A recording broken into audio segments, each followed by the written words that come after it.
Olá, bem-vindos à série Inovadores. Hoje tenho comigo Rui Mirra Santos, CEO e cofundador da GoEasy, uma startup portuguesa que desenvolveu um software para conectar os grandes distribuidores e plataformas de comércio eletrónico a empresas de entregas, agilizando o processo através de uma automação aliada à inteligência artificial. Rui, bem-vindo, é um prazer Obrigado, ter-te Diogo. aqui no nosso programa. Realmente hoje em dia o chamado milestone, last milestone, ou seja, a última milha, é cada vez mais importante que nós estamos a entregar, estamos a receber tudo em casa. E é importante que isto seja o mais eficiente e o mais sustentável possível. Portanto, conta-nos lá que solução foi esta que vocês criaram. Sim, exatamente.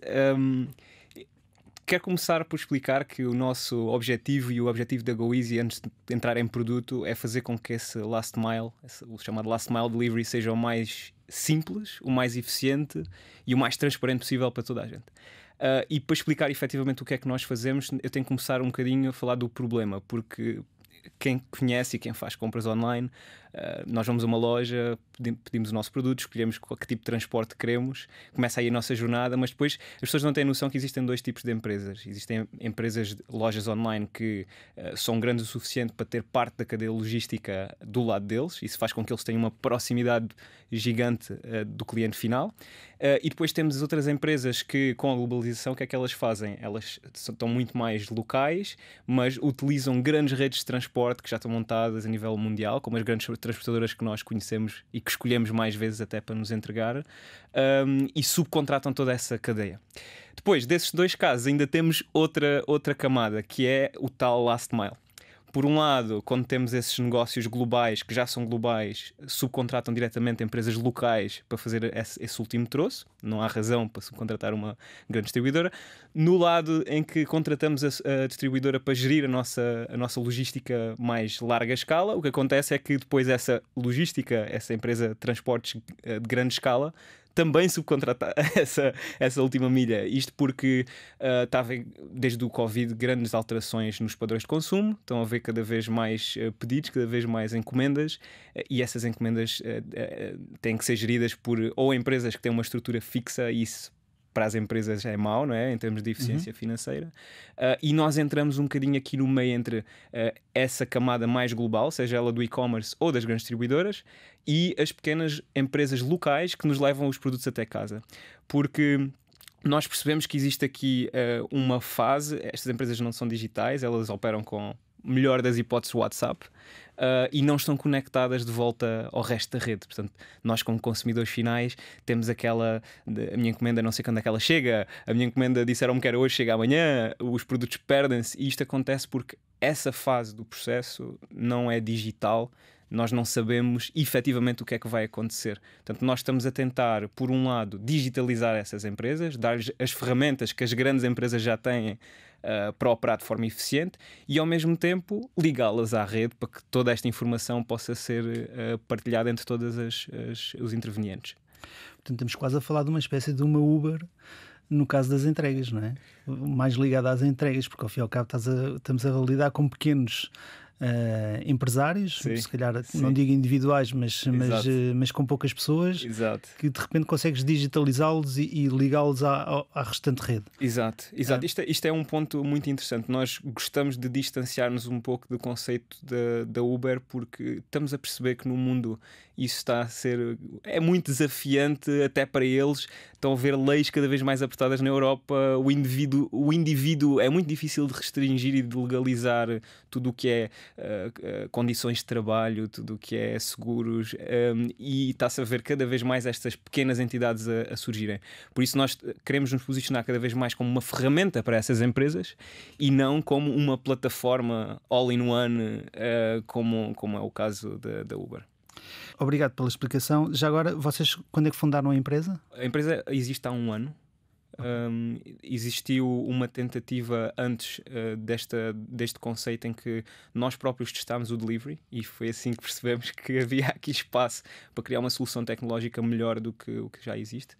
mas a empresa existe há um ano. E tem site e aplicação? Sim, nós neste momento, falando do produto, é complexo, porque nós temos uma panóplia de 3 aplicações, uma para o condutor, uma para o gestor operacional, que são as principais. Ainda temos uma janela para o e-commerce, ou seja, se, Diogo, tu tiveres uma loja online e quiseres fazer entregas em Portugal, os nossos clientes, portanto, as nossas empresas de delivery, hoje em dia podem te dar um portal em que tu podes requisitar as entregas diretamente. Temos estas 3 aplicações, 2 delas são web, uma delas é mobile, portanto está disponível na Apple Store e na Google Play.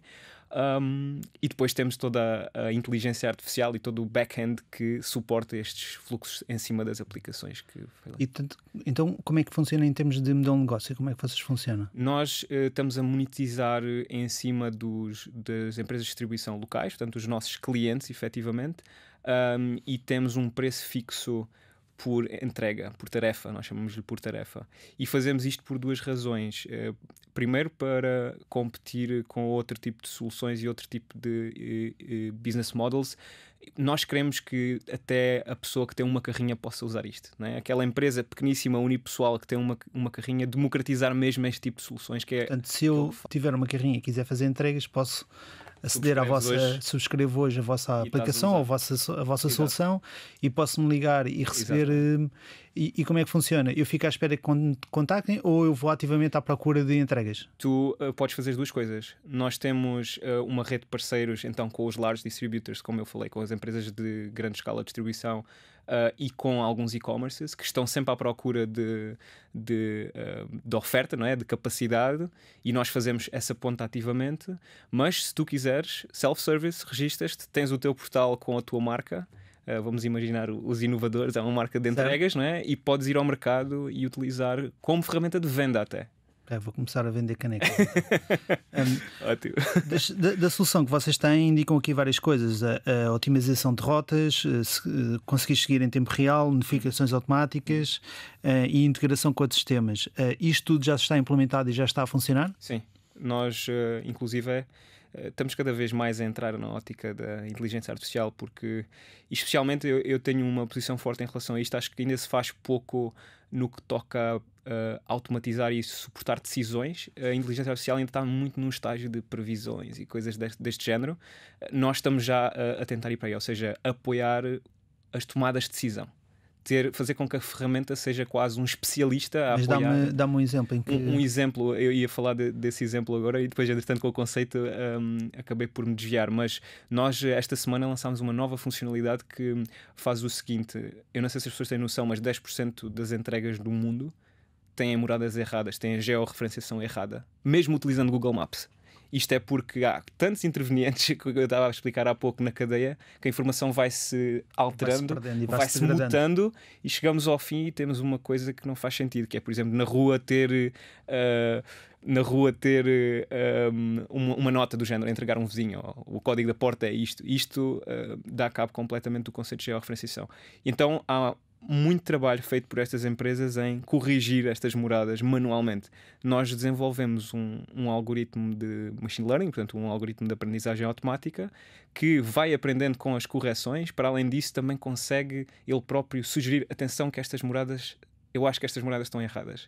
E com isto nós conseguimos não só reduzir o esforço da análise, um sistema de alarmística, ao fim e ao cabo. Primeiro o sistema de alarmística, e com as correções já estamos a conseguir corrigir automaticamente as moradas e diminuir o esforço manual necessário em cima destes 10%. Se pensarmos no número de entregas que existe no mundo, é muita entrega. Imagino que sim. E também em termos de rotas, também há inteligência artificial associada a isso? Sim, isso é um ponto que desde o início é nosso core, é uma das nossas grandes bandeiras. Nós percebemos que no mercado já existiam algumas soluções, no entanto elas não estão preparadas para lidar com estes novos padrões de consumo que eu estava a falar, as entregas rápidas junto com as entregas lentas. Como é que eu consigo fazer isto tudo? E por fim, uma outra coisa que é muito engraçada, que é o conhecimento de como fazer boas rotas. Neste momento ainda está na cabeça dos condutores, de muitos condutores especialistas que fazem aquilo há 20 anos. Nós estamos a tentar extrair um bocadinho a informação daquelas pessoas que operam e aprender com isso, portanto, fazer com que a máquina aprenda ativamente com a experiência desses condutores e depois poder então espalhar essa inteligência por aí fora e por todas essas empresas. Muito interessante. Olha, Rui, muito obrigado pela tua presença. O programa de rádio termina aqui. Contou com o apoio técnico de Henrique Lobo de Carvalho e de Ana Jordão. Eu e o Rui vamos continuar a conversar e poderá ouvir a entrevista e o resto da conversa numa das muitas plataformas de podcast, incluindo a RTP Play. Visitem-nos também nas redes sociais e, se gostaram deste conteúdo ou consideraram que possa ser interessante para algum amigo ou conhecido, partilhem-no. Muito obrigado e até à próxima. Obrigado. Rui, olha, mais uma vez, agora, muito obrigado. Agora, em formato só podcast, se calhar agora fizemos aqui um intervalo e falávamos sobre quem é o Rui Mirra Santos. Conta-nos um pouco a tua história de vida, pessoal, profissional, de onde nasceste. Ok. Conta-nos essa pergunta é sempre desafiante. Eu estou a tentar ainda perceber quem é que sou. Mas posso falar um bocadinho disso, das minhas experiências. Eu sou alentejano, sou de Alcácer do Sal, e cresci lá, portanto cresci num meio em que não havia muitos miúdos, muitas crianças. Sou filho de 2 músicos, sou neto de um serralheiro e de um inventa-tudo, assim, uma mistura engraçada. E cresci um bocadinho a explorar não só a natureza, mas também ali as invenções do meu avô e, obviamente, a parte criativa dos meus pais. Portanto, eu desde sempre que acredito muito nisto, que estas áreas podem se complementar de forma muito interessante, e quando isso acontece é quando realmente esta inovação, né, acontece. Entretanto, cresci secundário ainda em Alcácer e vim para Lisboa estudar. Vim para o técnico, vim estudar Engenharia Mecânica, sempre gostei muito de Física e, entretanto, quando cheguei ao fim da licenciatura, fiz um mestrado numa área diferente, fiz um mestrado no que se chamava Engenharia de Sistemas, que era basicamente o que hoje se chama Inteligência Artificial Machine Learning, naquela altura ainda com um nome diferente e menos sexy. Certo. Mas já fazíamos umas coisas muito engraçadas e muito interessantes, desde edifícios inteligentes, soluções para a sociedade montadas em cima de dados e análise de dados. Após esse período no técnico, eu fiz a minha tese de mestrado na Dinamarca. Já tinha lá estado a fazer Erasmus, em Copenhaga, e depois a minha tese foi lá, num fiord onde era um laboratório para investigar energia renovável e sistemas de energia renovável e sistemas inteligentes de gestão de energia. Vivi numa casa inteligente durante 6 ou 7 meses, que era a casa que eu estava a controlar. Portanto, a minha tese era sobreviver. E foi mesmo uma experiência interessante. Estava um pouco isolado, mas consegui-me focar muito, muito bem. Entretanto, percebi com esse período de research que eu queria fazer coisas mais práticas. Sentia que estava ali a aquecer um bocadinho jornais e papers e coisas deste género, e sempre tive essa parte prática e esse feeling para executar desde pequeno. E decidi mudar para corporate. Estive na Microsoft a fazer consultoria 3 anos, estive na Siemens a fazer gestão de produto e também inovação durante mais 3 anos, e entretanto surgiu aqui esta Mas oportunidade. estiveste na Microsoft e na Siemens em Portugal? Ou... É uma pergunta difícil, porque a Microsoft na altura tinha, não sei se tem agora, mas tinha uma estrutura de consultoria regional, ou seja, eu estava alocado, tinha o meu contrato cá, mas eu não tive um projeto em Portugal. Portanto, eu em coisa de 3 anos visitei mais de 10 países e andava sempre, todas as semanas andava a voar. Portanto, eu posso dizer que por um lado sim cá, por outro lado não, na realidade. Oficialmente sim, na realidade não. Não é? Na Siemens é um bocadinho diferente. Eu reportava mesmo ao headquarters em Munique, mas trabalhava de cá, ia lá só 2 vezes, portanto, vamos dizer, uma vez por mês ou 2 em 2 meses, coisa assim. Pronto, e entretanto acabei por sair na altura para me focar na GoEasy a 100%. Foi essa a razão pela qual eu... Então, e qual foi o trigger? Qual foi a ideia? Como é que a ideia aparece da GoEasy? Eu não sou daquelas pessoas que eu quero ser empreendedor porque quero fazer isto. Não foi assim, nunca pensei assim. Eu sempre fui um bocado caminhando a minha vida no que fazia sentido no momento, obviamente projetando sempre um bocadinho também para a frente, mas há tanta incerteza. A pessoa que eu era há 5 anos não tem nada a ver, e o tipo de coisas que eu faço, e para além de também ser uma pessoa curiosa, isso às vezes não ajuda a encontrar o rumo. Então vou para ali, depois vou para o outro lado, depois, é difícil manter o foco, não é? uma coisa eu sei, que é eu sempre fui uma pessoa com muita disciplina, desde miúdo. Tive a sorte dos meus pais me incutirem esse valor, disciplina e consistência. Ao mesmo tempo tenho esta ideia de que a criatividade é o que nos distingue uns dos outros, então gosto de olhar para tudo de forma diferente do que é dito. Portanto, mesmo no caso de notícias e coisas assim, eu quando eu leio qualquer coisa penso, será que é mesmo? Começo sempre a duvidar dessas coisas. Isso é bom para quem quer fazer coisas de forma diferente. E acabo sempre por pensar um bocadinho, então, e se fizéssemos desta forma? Porquê é que se fez assim? Sempre aquela questão da dúvida. Isso levou-me a encontrar este problema, e foi o que me fez, de facto, saltar. Na altura eu até fiz isto durante algum tempo em paralelo. Estava a trabalhar e estava a fazer o projeto, mas depois começou a consumir tanto tempo de mim e eu senti que realmente era um problema que existia, havia aqui a oportunidade e tive de me focar. Foi basicamente isto. Muito bem. Então, conta-nos lá então agora um pouco sobre a GoEasy. Há pouco falámos, imaginemos que eu era um vendedor que vendia coisas na Etsy, faz-te conta, e que precisava que me transportassem. Portanto, eu depois posso utilizar a vossa plataforma. Como é que isso funciona neste caso? Certo.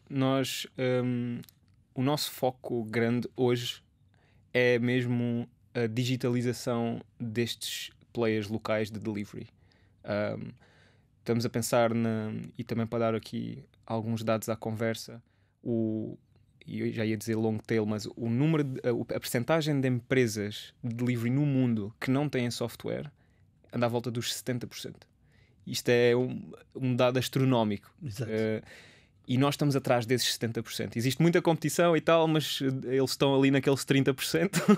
Aquelas empresas mais sofisticadas que por elas já vão procurar estas soluções porque já têm conhecimento. Sentem essa necessidade. Sentem a necessidade, têm conhecimento suficiente para perceber que há valor. A GoEasy anda à procura dos outros 70% que ou não são literados ou não têm tempo, para ajudá-los e trazê-los para o lado bright side da força.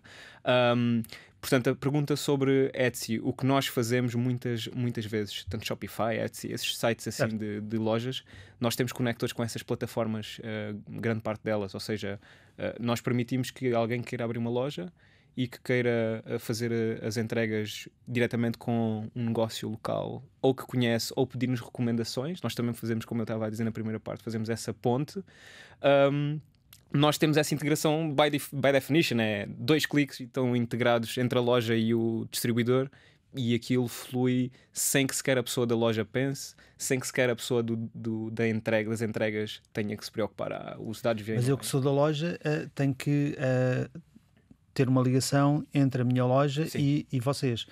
Eu tenho algum custo para fazer isso? Não, nós não temos. O custo no vosso modelo de negócio, o pagamento está do lado do entregador. É isso. Nós não monetizamos em cima da cadeia neste momento. Nós queremos juntar também mais procura, porque os nossos próprios clientes andam à procura disso. E nós percebemos que este tal preço por tarefa que nós praticamos ajuda não só oferecendo aqui a eficiência operacional, mas um bocadinho mais. É um parceiro de negócio, nós conseguimos trazer mais negócio, nós conseguimos melhorar a qualidade do serviço. Portanto, é assim que nós nos relacionamos com essas empresas. Em termos de, faz-te conta que eu agora era aqui uma grande distribuidora, portanto vamos agora simular aqui um segundo caso em que eu sou uma grande distribuidora e já tenho parceiros locais de entregas e quero arranjar mais. Portanto, neste caso eu deduzo que faço uma ligação, tal como faria no exemplo do Etsy, eu faria uma ligação à vossa plataforma, portanto de repente angariava uma série de novos potenciais entregadores em várias empresas, provavelmente, e depois fazia aqui o pedido com eles. Em termos de integração com os softwares e aplicações que eu já tenho, vocês já têm uma panóplia de integrações feitas ou previstas fazer? Como é que está essa situação? Esse é um ponto muito interessante e é um dos focos atuais no que toca a produto. O produto já está bastante estável na parte operacional, e o que nós estamos a fazer agora é um esforço comercial, mas também um esforço de desenvolvimento. Nós estamos a falar com as maiores transportadoras a nível global, porque são essas que nos interessam, porque cada integração que eu faço abre-me um leque de portas gigante, e estamos a tentar fazer estas parcerias com eles. Tal como os e-commerces, nós não monetizamos, nós vamos ter com estas empresas como um parceiro. Okay? Eu vou eu vou-vos dar mais informação, eu vou ajudar os vossos subcontratados a entregar melhor serviço, É assim que nós nos apresentamos e depois desenvolvemos a integração, o que nós chamamos de conector. A nossa visão é ter uma biblioteca com todas as transportadoras, claro, e todos os conectores com essas transportadoras, que respeita, e esta é a parte mais importante em relação à tua pergunta, e fizeste muito bem, que respeita os requisitos do sistema da transportadora. Eu não vou lá dizer como é que a integração se faz com a GoEasy, eu vou beber como é que o sistema deles funciona e encaixo lá, faço quase um tailor-made suit para aquela integração. Depois de ter essa integração, posso usar isso para qualquer tipo de cliente meu que queira funcionar com essa transportadora. Claro. Em termos de novas funcionalidades, o que é que aí vem? O que é que vocês têm previsto em termos de futuro? Nós... esta parte que eu acabei de referir é muito, muito central. Portanto, é uma das... Eu dividiria isto sempre entre duas áreas. Uma, as conexões. Isso é um esforço que vai ser sempre ongoing e nós percebemos que traz muito valor ao negócio. Mas, por outro lado, a melhoria deste software de delivery operacional que nós já desenvolvemos e estamos num ciclo de desenvolvimento contínuo. Nós não paramos de desenvolver isto e todas as 2 semanas temos features novas. A ideia que eu também na primeira parte referi é algo que nós estamos já a trabalhar e vamos continuar e achamos que vamos cada vez mais focar-nos nisso, que é como é que eu hoje em dia já tenho 15.000 entregas por mês na plataforma. Já são muitos dados. Como é que eu consigo aproveitar toda esta informação para apoiar o meu cliente no processo de decisão? E se me perguntarem a mim, o sistema, se eu tivesse uma empresa de delivery, para mim o sistema ideal seria um sistema em que eu não tinha de tocar. Claro. O ideal. Portanto, se eu for um gestor operacional, eu quero fazer outras coisas. Quero ir àqueles 2-3% de casos que eu tenho mesmo de ir. Quero estar com os meus clientes, perceber como é que podemos melhorar o serviço. Eu não quero estar a olhar para um computador, a fazer alterações, fazer rotas. Mesmo que eu tenha de carregar num botão, eu não quero. Eu quero que entre negócio, o sistema faz o que tem que fazer, best case, né? Se tudo funcionar bem, e eu quero ir só às exceções. E é para este caminho que nós estamos a entrar. Nós queremos que o gestor operacional não se lembra que tenha de ir à plataforma, mas que a plataforma alerte o gestor operacional quando efetivamente tem de fazer alguma coisa. Portanto, esta ideia, eu não fui a funcionalidades porque também estamos ainda a desenvolver e são bastante diferenciadores da competição. Também não queremos estar aqui a abrir muito o jogo, mas esta é a ideia base. Olha, Rui, muito obrigado pela tua presença aqui no nosso podcast. Para quem esteve a ver-nos e ouvir-nos, muito obrigado também. Já sabem, sigam-nos nas redes sociais e nas diversas plataformas de podcast. E se acharam este tema interessante, partilhem com os vossos amigos e não se esqueçam de ativar as notificações para receberem um alerta. Muito obrigado e até ao próximo episódio.